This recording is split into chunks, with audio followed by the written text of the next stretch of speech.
Le 8 mars, c'est la célébration de la Journée internationale de la femme.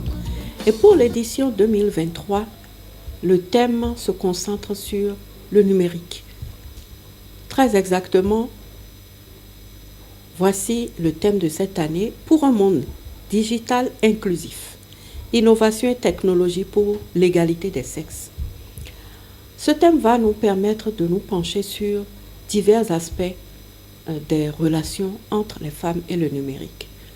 D'un côté, la contribution très grande du développement du numérique à l'autonomisation des femmes. La contribution du numérique à la diffusion de l'information qui permet donc à tout le monde, dès l'instant où on possède un téléphone le plus basique, où on peut se connecter, d'avoir un maximum d'informations, permettre aux hommes comme aux femmes de connaître leurs droits, de savoir comment ils peuvent revendiquer leurs droits, d'acquérir la connaissance, etc. Il y a aussi le côté de l'alphabétisation numérique des femmes, qui permet que des femmes qui ne sont pas forcément alphabétisées, qui ne sont pas allées forcément à l'école, mais sont intelligentes, sont en mesure de faire usage d'un téléphone,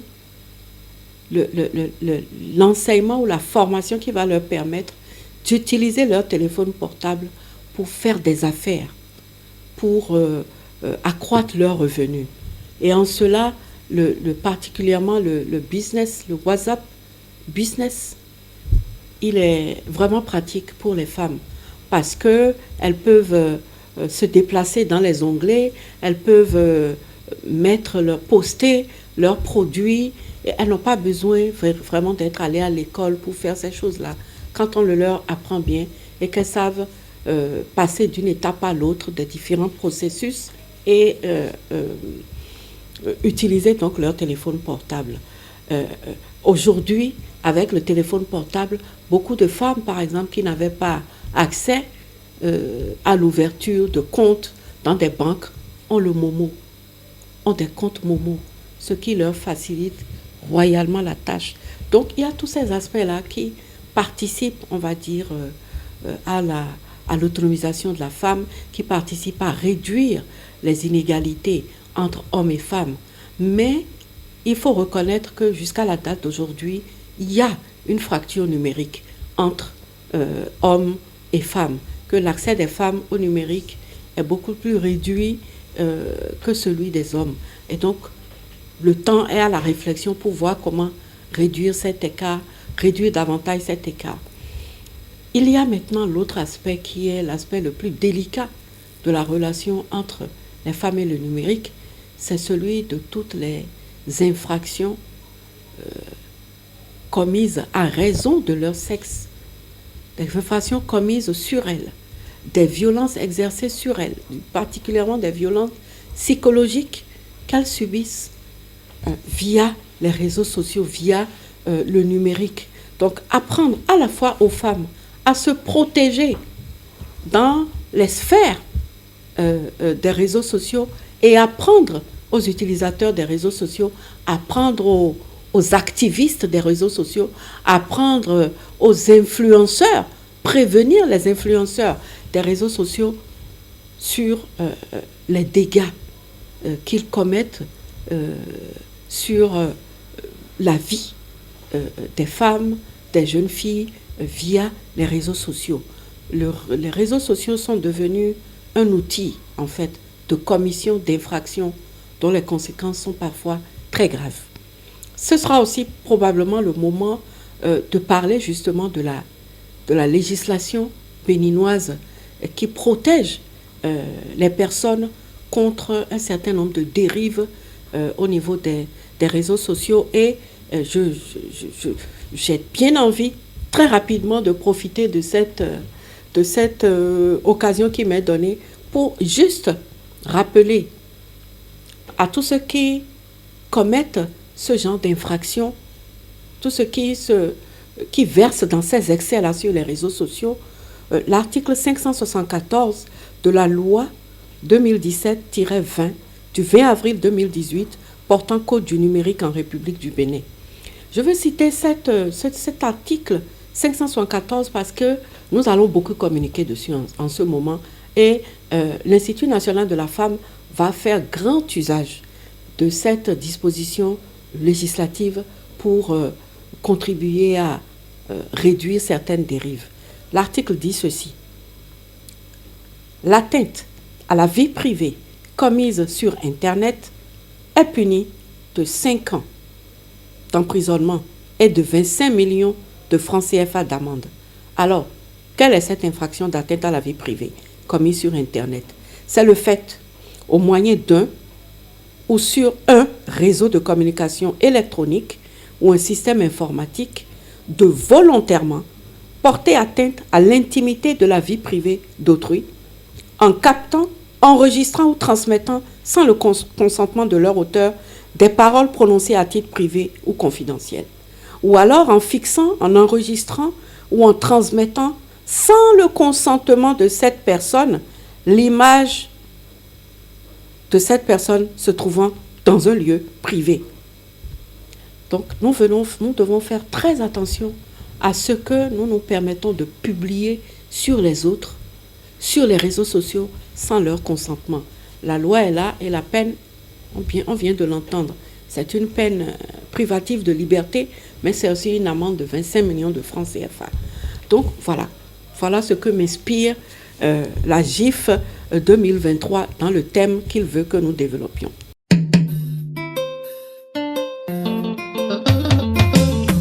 Alors, les actions que l'Institut national de la femme mène pour garantir un mieux-être aux femmes.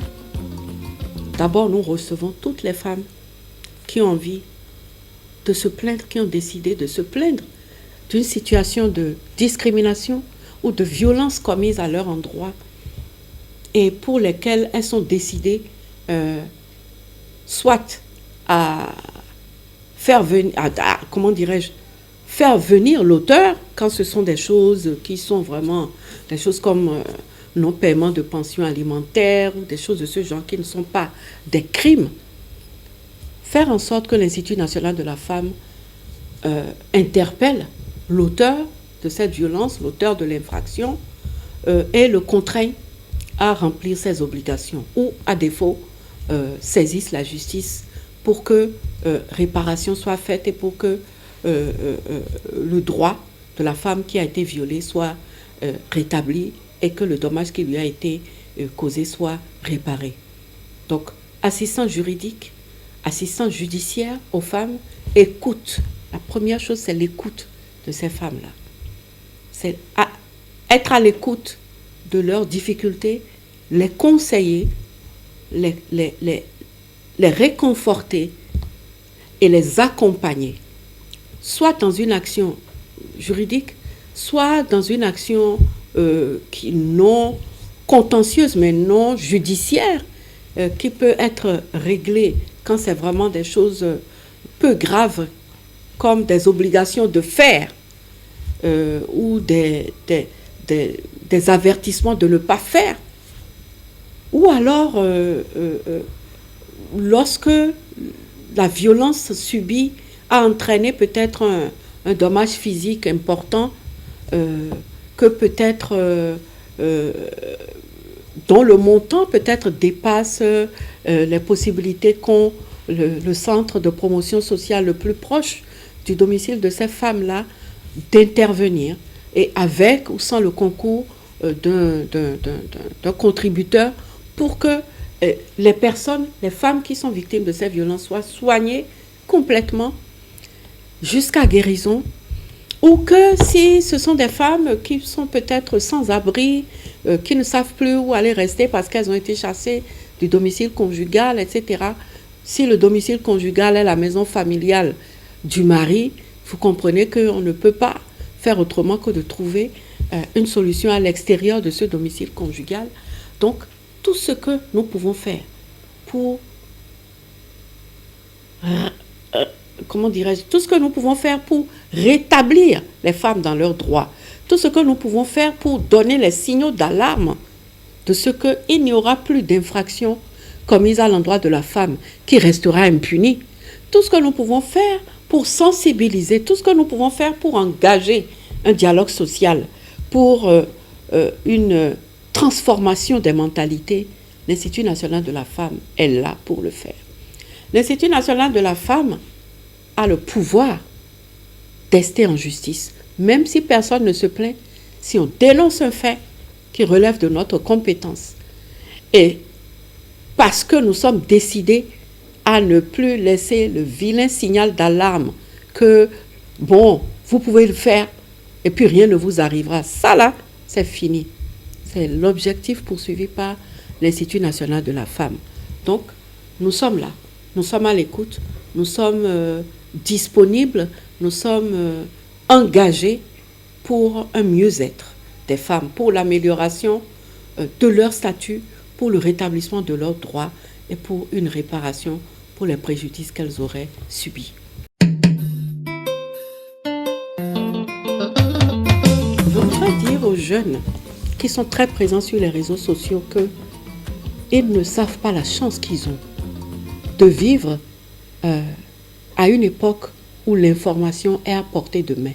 Ils ne savent pas la chance qu'ils ont de vivre à une époque où le numérique leur permet d'avoir ou d'installer toute une bibliothèque. Le nombre de livres auxquels on a accès sur Internet aujourd'hui est incroyable. On peut se constituer une bibliothèque digitale sans payer un seul franc. On peut acquérir tellement de connaissances. Non seulement on acquiert des connaissances, mais ces connaissances sont mises à jour chaque jour. L'information de la veille n'est plus la même le lendemain.